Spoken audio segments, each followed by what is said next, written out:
Hi everyone, Allison Gardner here. Today I want to ask you, what color of glasses are you wearing? Now, I don't mean these kind of glasses, but I mean what kind of what is the filter you use to see the world? We shared a video months ago, maybe even a year, about expecting the worst and why it's so dangerous to expect the worst. And so I have a counter to that today, and that it can be just as dangerous to not hope for good things or to not hope for the best, because that's the trap that I fell into. Sure, I wasn't expecting the worst anymore, and expecting the worst is a disease. Bad things happen so often that our brain just gets trained to expect the worst so that we're not disappointed when good things don't happen quite the way that we wanted. We expect the worst so that if painful things happen, we sort of have a plan and we have armor in place. And so you can start thinking that that is the best way to live life, that that is the one sure way to live with the least amount of heartbreak. The problem is then you never have joy, because even when good things come, you can't see it because you are skipping over the good moments to get to the worst case scenario. And so that's why it is good to start seeing beyond worst case scenarios. But then you move to this intermediate field where you're no longer expecting the worst, but you don't really allow hope to grow either. And you don't let, you may not be expecting the worst, but you aren't allowing yourself to hope for things either. For me, it's not letting myself hope for joyful holidays or birthday celebrations, because those are really rough. Because after you hear the person that you care about say that Christmas is dead, it can be really hard to feel that Christmas spirit. And when that person that you love dreads their birthday because it's another year that they didn't get, that they see all the things that they haven't done, it is very hard to find tons of joy in wanting to celebrate that special day with them. And so you take your own excitement down a notch. You take your own hope that things will be splendid down a couple notches, and you don't fully engage because you're afraid of what you'll find. But the other story that I wanted to share today is what happens when you do that. What happens when you disengage because you're afraid of being burned.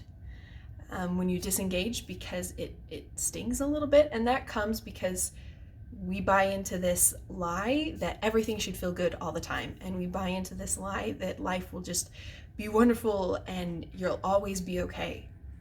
Newsflash, it really is okay not to be okay. But I have lived an entire life where I was terrified of that statement. I have lived my entire life where I thought that if I just had the positive enough attitude and if I just did good enough things, that life would always be okay and I would always bounce back and I could face anything. But really what it is you're not supposed to. Because if you're always okay, you don't stretch yourself. If you're always okay, then you don't learn how to rely on the Lord. If you're always okay, you don't learn that you can be strong even when things aren't the best and you're not smiling. And so it's okay that things are not always okay. And so I've covered a lot of ground and I've gone so many places. But the story that I want to end on that I hope illustrates this point is, if you disengage because you're afraid of not being okay, then you miss the joyful things that do happen. So for Christmas this year, yes, he was in a rough spot.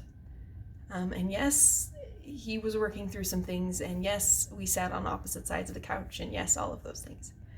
But what also happened at Christmas is he bought me the most comfortable pair of slippers that I have ever worn, and he bought me a tablet just for fun, and because he knew that I missed my old one, because my old one had died. When you disengage and you don't let yourself fill, you miss the fact that he totally surprised you with deluxe seats to a new movie that just came out that's happening tonight.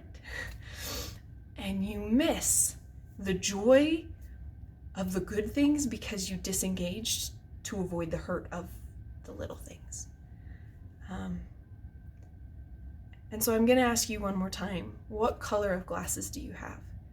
They don't have to be rose-colored, and they might not be black, but is there still gray? Are you still looking through things disengaged? Are you still looking at things not allowing yourself to hope for good things to come?